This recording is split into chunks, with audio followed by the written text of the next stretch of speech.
Hello learners, welcome once again to commerce वाला भैया YouTube platform. Commerce वाला भैया यूट्यूब प्लेटफॉर्म में आपका फिर से एक बार स्वागत करता हूं। तो कैसे हैं आप सब? उम्मीद करते हैं आप सब अच्छे होंगे और अपने अपने पढ़ाई पे लगे हुए होंगे। तो सर आज हम लोग क्या करेंगे, बीआरएस का जो क्वेश्चंस था जो हम लोग कर रहे थे, जिसमें हम लोग कैश बुक और पासबुक का जो फेवरेबल बैलेंस था वो हम लोग कर रखे थे। मतलब कि अगर कैश बुक का बात करें तो कैश बुक का डेबिट बैलेंस का हम लोगों ने कर रखा था, जिसको हम लोग फेवरेबल बैलेंस भी बोलते हैं, और पासबुक का क्रेडिट बैलेंस जिसको हम लोग पासबुक का फेवरेबल बैलेंस बोलते थे, उसका दो दो क्वेश्चन हम लोगों ने कर रखा था। आज हम लोग उसी क्लास को आगे कंटिन्यू करते हुए, जो थोड़ा सा मुश्किल पार्ट लोगों के द्वारा कहा जाता है कि ओवरड्राफ्ट थोड़ा सा मुश्किल पार्ट है, लेकिन अभी के क्लास करने के बाद आपको ये मुश्किल नहीं लगने वाली है, तो उस क्लास को आज हम लोग कंप्लीट करेंगे और उसी के साथ हम लोग आज आगे बढ़ते हैं। चलिए स्टार्ट करते हैं अपने क्लास को। चलिए एक बार फिर से स्वागत है आपका कॉमर्स वाला भैया बाई NWB में। अगर आप हमारे चैनल में नए हैं तो हमारे चैनल को सब्सक्राइब कर लीजिए, ठीक है। उसके साथ साथ जो हमारा टेलीग्राम चैनल है @कॉमर्स वाला भैया बाई NWB, आप उसको भी ज्वाइन कर लें, ताकि क्या होगा कि जो भी नोटिफिकेशन जो भी आज की क्लासेस से पढ़ाई हो रही है उसके अगले दिन आपको वहां पे PDF अपडेट कर दी जाएगी, ठीक है। चलिए आज हमारा लेक्चर नंबर 26 नहीं, ये होगा हमारा 27, ठीक है। कितना होगा? 27। चलिए यहाँ पे सेपरेटली इसको लिख देता हूं मैं, एक सेकेंड।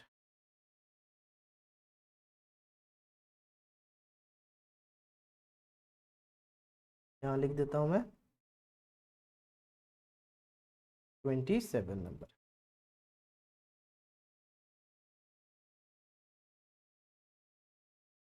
ठीक है।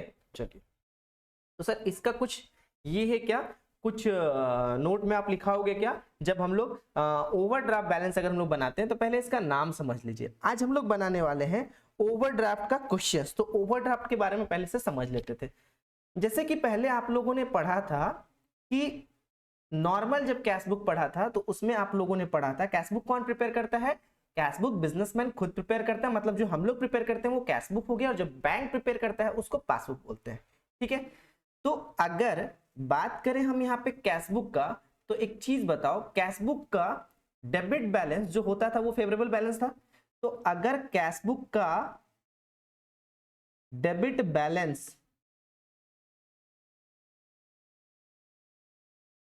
एज पर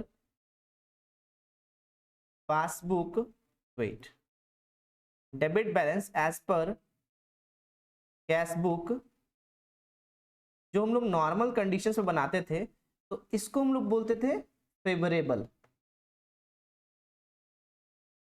ठीक लिख रहा हूं ना? हाँ, फेवरेबल कंडीशन, ठीक है। ध्यान दीजिएगा इसी पे।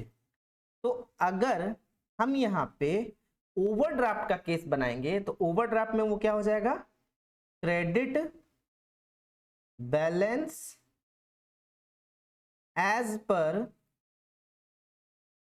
कैश बुक, वो हो जाएगा आपका क्या?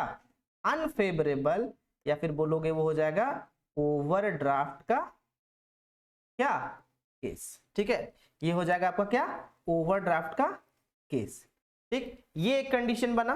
दूसरा कंडीशन, और नहीं डालिए यहाँ पे, एंड डालते हैं, ज्यादा सही रहेगा। एंड दूसरा कंडीशन था कि अगर क्रेडिट बैलेंस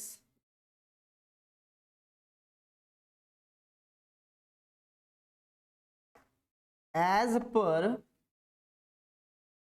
पासबुक हो तो आप उसको क्या बोलोगे? फेवरेबल।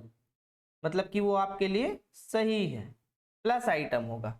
लेकिन वहीं पे जब वो दिखेगा debit balance as per passbook, तो आप उसको क्या बोल दोगे? अनफेवरेबल, या बोल दोगे ओवर ड्राफ्ट का ये केस, ठीक है। तो बेसिकली दोनों के जो फर्स्ट थे, अगर हम लोग बात करें कि कैश बुक के पॉइंट ऑफ व्यू से, तो कैश बुक का भी जो पहला कंडीशन था उसका हम लोगों ने क्वेश्चन कर रखा है, ठीक है सर। कैश बुक का पहला कंडीशन का क्वेश्चन हम लोगों ने कर रखा है, और पासबुक का भी सर हम लोगों ने पहले कंडीशन का क्वेश्चंस को कर रखा है, ठीक है, मतलब दोनों का फेवरेबल बैलेंस कंडीशंस का क्वेश्चन हम लोगों ने कर रखा है। तो सर आज हम लोग क्या करेंगे, आज हम लोग सबसे पहले जो करेंगे वो करेंगे balance as per cash book overdraft के केस में, वही क्वेश्चन है ना I think, balance as per overdraft. हाँ ठीक है, चलिए तो आज हम लोग करेंगे पहला वाला केस का, मतलब कैश बुक का ही जो दूसरा केस होगा उसका काम करेंगे, उसके बाद फिर पासबुक का जो दूसरा केस था उसका करेंगे। तो पहले आज हम लोग पढ़ेंगे किसके बारे में, credit balance as per cash book, जो ओवरड्राफ्ट बैलेंस होता है। ठीक है बच्चों, ओवरड्राफ्ट के केस में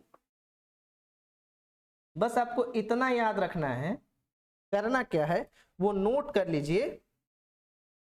if cash book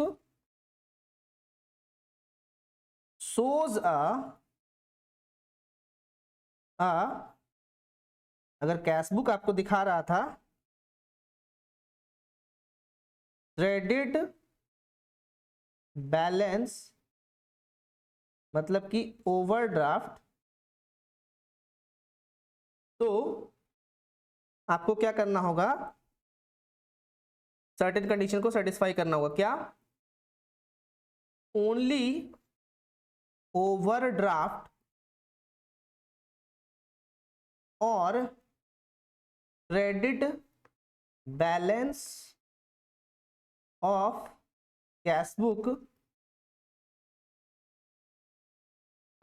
will be on minus side. किधर जाएगा वो, माइनस साइड जाएगा।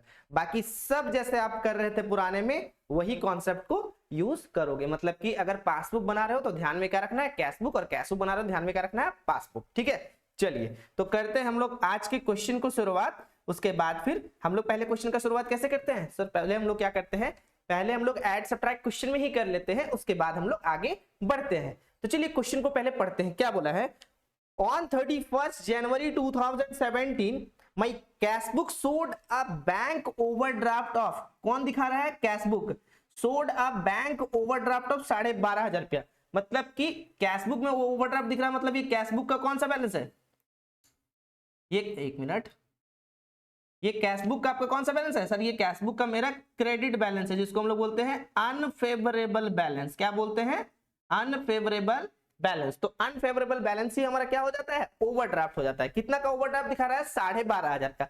तो सर जो ओवरड्राफ्ट दिखाता है उसको हम लोग किधर करते हैं, प्लस के साइड की माइनस के साइड। तो सर अभी आपने बताया कि उसको हम लोगों ने माइनस की साइड डालना है, तो सबसे पहले उसका हम लोग काम तमाम कर देते हैं, उसको सिर्फ लिख देते हैं। कैसे लिखोगे, फॉर्मेट मैंने पहले से बना के रखा है, देखोगे कैसे लिखोगे। सो लिखोगे ओवरड्राफ्ट,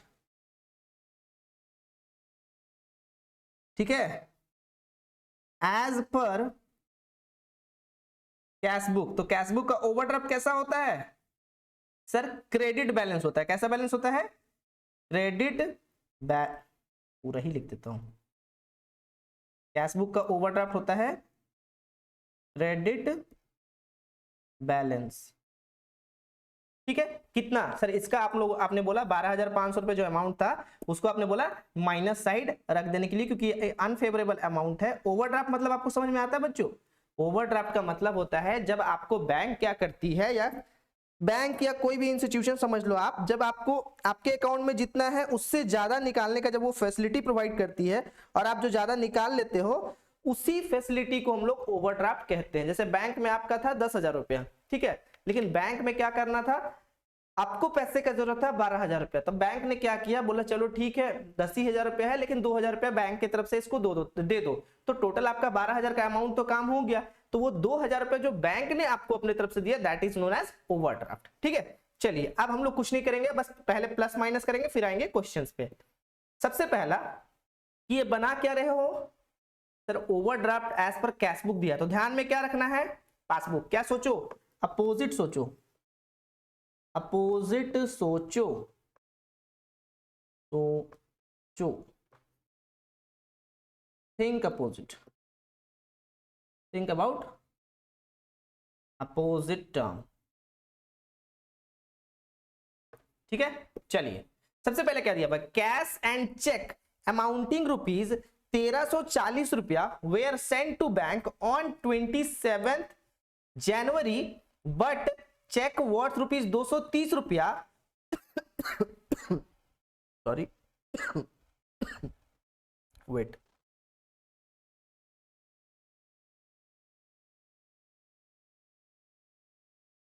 सॉरी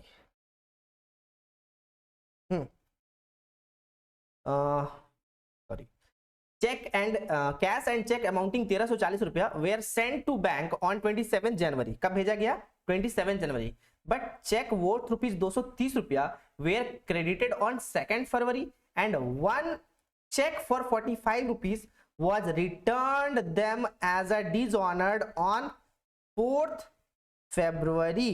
ये क्वेश्चन थोड़ा सा घुमावदार है। कैसे घुमावदार है ये चीज को आप ध्यान दोगे। सर कैसे ध्यान दे? क्वेश्चन तो थोड़ा थोड़ा टेढ़ा लग रहा है, चलिए सीधा करते हैं उसको। सबसे पहले क्या दिया हुआ है? कैश और चेक दोनों इन्वॉल्व है उसमें, ठीक है। अमाउंटिंग टू रुपीज 1340 रुपया वेयर सेंड टू बैंक, आप उसको बैंक में भेजिए ऑन 27 जनवरी, ठीक है। बट चेक वर्थ रुपीज 230 रुपया वेयर क्रेडिटेड ऑन 2 फरवरी, लेकिन 230 रुपया कब आपके मतलब क्या बोलते हैं अकाउंट में क्रेडिट हुआ? 2 फरवरी को। And one cheque for 45 rupees was return by them as a dishonoured on 4 February, और एक चेक जो 45 रुपया का था वो उनके द्वारा क्या कर दिया गया? वापस कर दिया गया। तो ध्यान देना कि कैश और चेक जो दोनों है, यहाँ पे एक 1340 का था जो कि बैंक में भेजा गया था 27 जनवरी को, लेकिन 230 रुपया ही क्रेडिट हुआ। तो 230 रुपया क्रेडिट हुआ, यहाँ पे आप बना क्या रहे हो? Balance as per cash book. लेकिन पासबुक को आपको ध्यान में रखना है, तो पासबुक में आपको क्या दिख रहा होगा? 230 रुपया क्या हो गया है? माइनस हो गया है, ठीक है, जो कि 2 फरवरी गया था। एंड वन चेक 45 रुपया वॉज रिटर्न, और एक चेक जो 45 रुपया था वो रिटर्न हुआ था कब? 4 फरवरी को। लेकिन आप बना कब तक करे हो? 31 जनवरी तक का। तो 31 जनवरी तक तो ये क्या दिख रहा है? उसमें नेगेटिव दिख रहा है, तो आपको भी कैश बुक में क्या करना होगा? माइनस करना होगा, ठीक है। तो यहाँ पे आप 45 रुपया को भी क्या कर दोगे? माइनस कर दोगे। सर 1340 का कुछ करेंगे क्या? कि 1340 का कोई कंप्लीट इंफॉर्मेशन नहीं है, इसलिए उसका कुछ नहीं करेंगे, ठीक है। चलिए आगे चलते हैं। Next, during the month of January I issued cheque, मतलब कि वो इशू किया चेक को वर्थ रुपीज 1670 रुपया टू माई क्रेडिटर, अपने क्रेडिटर को इशू किया। मान के चलो मैं अपने क्रेडिटर को इशू किया, कितना का? 1670 रुपया का। Out of these cheques worth rupees 1370 were presented for payment on 5th February, जिसमें से 1370 रुपया कब प्रेजेंट किया गया पेमेंट के लिए? सर ये अमाउंट प्रेजेंट किया गया पेमेंट के लिए 5 फरवरी को। बेटा हम बना कब तक कर रहे हैं? 31 जनवरी का, तो हम तब तक का जानेंगे। मतलब 1370 रुपया तब तक मेरे अकाउंट में ज्यादा दिख रहा है, तो पासबुक में ज्यादा दिखेगा, तो पासबुक में ज्यादा दिख रहा है तो कैशबुक को मैच करने के लिए कैशबुक को भी बढ़ाना पड़ेगा। तो यहाँ पे 1370 रुपया क्या कर देंगे? ऐड कर देंगे। क्या कर देंगे? ऐड कर देंगे। 1670 का कोई कंप्लीट इंफॉर्मेशन नहीं है, जिसका खत्म कहानी, ठीक। नेक्स्ट आगे चलते हैं। According to my standing order, मैंने ऑर्डर दे रखा था बैंक को कि जब भी इंश्योरेंस का पैसा होगा, टेलीविजन का लाइसेंस होगा, ड्राइविंग लाइसेंस होगा, आप उसको पे कर देना। तो मेरे पासबुक में कहीं ना कहीं पासबुक में कम दिखेगा, क्योंकि बैंक को डायरेक्टली इंस्ट्रक्शन तो बैंक ने पे कर दिया। मैं balance as per cash book बना रहा हूं, तो मेरे को मैच करना होगा पासबुक से। तो पासबुक में कम दिख रहा है तो मेरे को कैश बुक में भी क्या करना होगा? कम करना होगा। तो ये तीनों के तीनों केस क्या हो जाएंगे? आपके कम हो जाएंगे। मतलब कि 170 रुपया भी माइनस होगा, टेलीविजन लाइसेंस फीस को भी पे कर दिया, उसको भी माइनस करेंगे, और ड्राइविंग लाइसेंस फीस 22 रुपया था, उसको भी हम लोगों ने क्या कर दिया? माइनस कर दिया, ठीक है। Next, my banker have collected 150 रुपया as a dividend on the share, मेरे बैंक ने 150 रुपया एज ए डिविडेंड के तौर पे कलेक्ट किया। मतलब जो शेयर मैंने खरीद रखा था उस पे जो डिविडेंड मेरे को मिला बैंक ने कलेक्ट किया। एज ए इंटरेस्ट बोलते हैं, डिविडेंड को एज ए इंटरेस्ट की तरह ट्रीट करते हैं। तो जब वो पैसा मिला हमको, तो बैंक क्या किया? तो बैंक क्या करेगा? बैंक के अकाउंट में वो पैसा क्या हो जाएगा? क्रेडिट होगा। तो ऑब्वियस है बैंक का पासबुक बढ़ेगा, तो कैश बुक को भी मैच करने के लिए क्या करना होगा? बढ़ना पड़ेगा। तो इसको कर देंगे प्लस, ठीक। Next, my banker have given me a wrong credit for 150 रुपया, बैंक ने आपको 150 रुपया गलती से क्रेडिट कर दिया। मतलब आपके अकाउंट में ज्यादा दिख रहा है, तो पासबुक में ज्यादा दिखेगा, तो आपको कैशबुक में भी क्या करना होगा? बढ़ा देना होगा। बढ़ा दिया। Next, interest charge by bank, bank आपके अकाउंट से कुछ इंटरेस्ट चार्ज कर रहा है, ठीक है। मतलब आपके पासबुक में डायरेक्टली वो आपके अकाउंट से काट लिया, तो आपके पासबुक में कहीं ना कहीं 125 रुपया कम दिखेगा। तो कैशबुक को पासबुक से मैच करने के लिए क्या करना होगा? कैशबुक को भी माइनस करना होगा। बन गया हमारा क्वेश्चन? बन गया। Prepare a bank reconciliation statement as on 31 March 2017, बना लिया हम लोगों ने क्वेश्चन। अब चलते हैं सीधे जहां पे प्लस है उसको प्लस में डालेंगे, जहां पे माइनस है उसको माइनस में डालेंगे। चलिए सबसे पहला देखते हैं हम लोग को क्या है। सबसे पहला हम लोग को दिया हुआ है cash and cheque amounting rupees 230 और 245 रुपया, दोनों को हमको क्या करना है, माइनस करना है। तो यहां पे लिखेंगे नंबर 1 में डालिएगा चेक पेड इनटू बैंक, हमने बैंक में जमा किया बट नॉट क्रेडिटेड टिल 31 जनवरी। 31 जनवरी तक ये क्रेडिट हुआ ही नहीं। कितना कितना अमाउंट था, आई थिंक सर 230 रुपया था। 230 रुपया डाल दिए। माइनस में जाएगा प्लस में जाएगा, तो सर वहां माइनस में था। अब दिमाग लगाना ही नहीं हम लोग को, डायरेक्टली क्वेश्चन बना लेना है। ठीक है, तो अब यहाँ पे आ गए। नेक्स्ट सेकंड नंबर देखते हैं। सेकंड नंबर भी आई थिंक वही था ना, डिसऑनर्ड हो गया था ना, चेक पेड बट डिसऑनर्ड, हाँ कैंसिल हो गया था।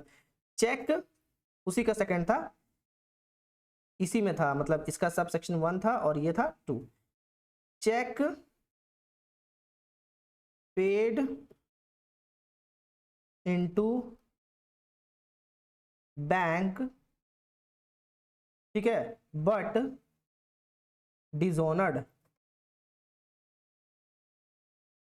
मतलब कि कैंसल हो गया। ठीक है, डिसऑनर्ड मतलब कैंसल हो जाना। कितने का था सर, आई थिंक 45 रुपीज का था। 45 भी नेगेटिव में था, 45 चला गया नेगेटिव में।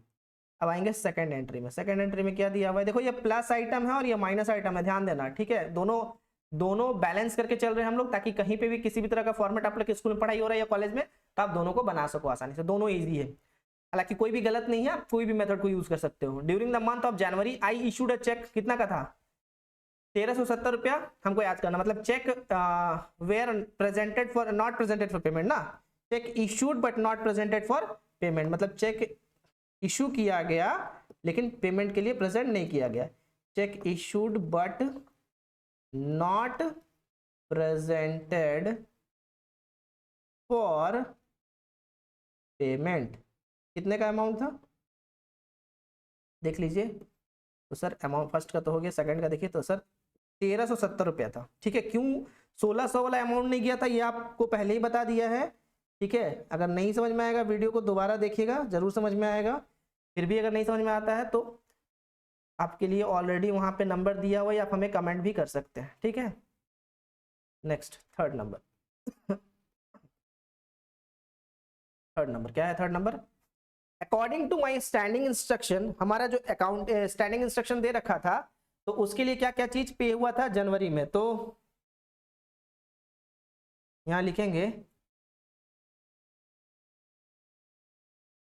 Amount paid by bank on standing instruction are as, क्या क्या था। तो सर पहला था life insurance, television licence fee और ड्राइविंग लाइसेंस फी। यहाँ लिखिए life insurance fee, television fee, और एक क्या था आपका, आई थिंक लाइसेंस था ना, LICE लाइसेंस था कि कुछ और था, एक मिनट देख ले रहे हैं। आपका था, हाँ लाइसेंस ही था।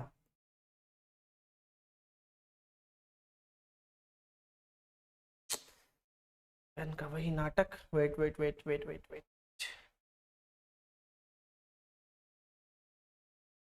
Licence, wait a sec wait a sec wait a सेक,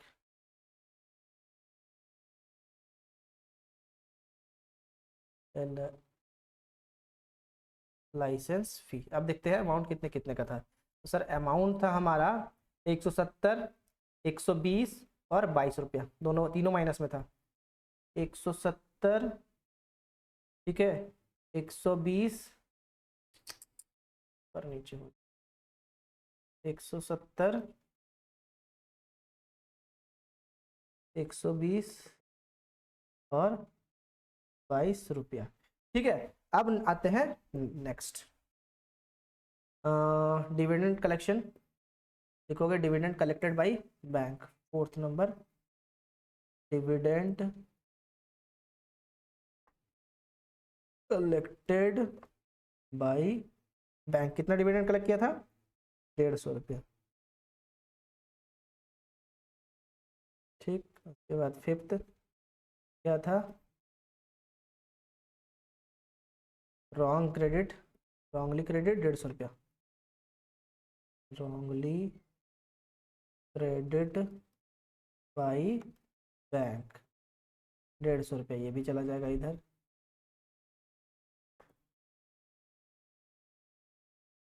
ठीक है, अब आ गया सिक्स्थ नंबर। सिक्स्थ नंबर क्या था? Interest charge by bank. कितना? 125 रुपये था ना। इंटरेस्ट चार्ज बाय बैंक 125 रुपये क्या था? माइनस में था। ठीक है, चलिए वहाँ पे लाइन ख़त्म हो गया था, इसलिए हम लोग इसको नीचे लेकर के आ जाते हैं। पहले फॉर्मेट को कर देते हैं बंद, के बाद करते हैं यहाँ पे आपका काम तमाम। तो टोटल करते हैं, टोटल करने पे देखते हैं कितना आता है।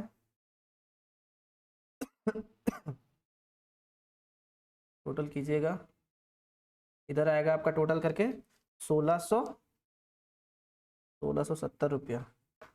एक इधर आएगा आपका 1670 रुपया, और इधर आ रहा है 13,212 रुपया। ठीक है, और आपका जो अमाउंट जो बचेगा, इसको यहाँ पे कर दीजिए क्लोज। ठीक है, कितना अमाउंट बचेगा नेगेटिव बैलेंस? क्योंकि इसको हम लोग इधर नहीं डाल सकते हैं, इसलिए नेगेटिव बैलेंस कितना बचेगा? तो 13,212 रुपये में से माइनस कर दीजिए 1670 रुपये, तो बचेगा 11 में से 7 गया तो 4, यहाँ बचा 11 में से 5, यहाँ पे बचा 1, 11,542 रुपया। ठीक है, तो यहाँ पे डालेंगे क्या? ओवरड्राफ्ट, या फिर डालेंगे क्या? Debit balance as per passbook. Debit balance as per passbook, just उल्टा। ठीक है, जहां पे वहां पे जैसे बनाए थे उसके जस्ट अपोजिट करेंगे। ये रहा हमारा कंप्लीट क्वेश्चन रेडी।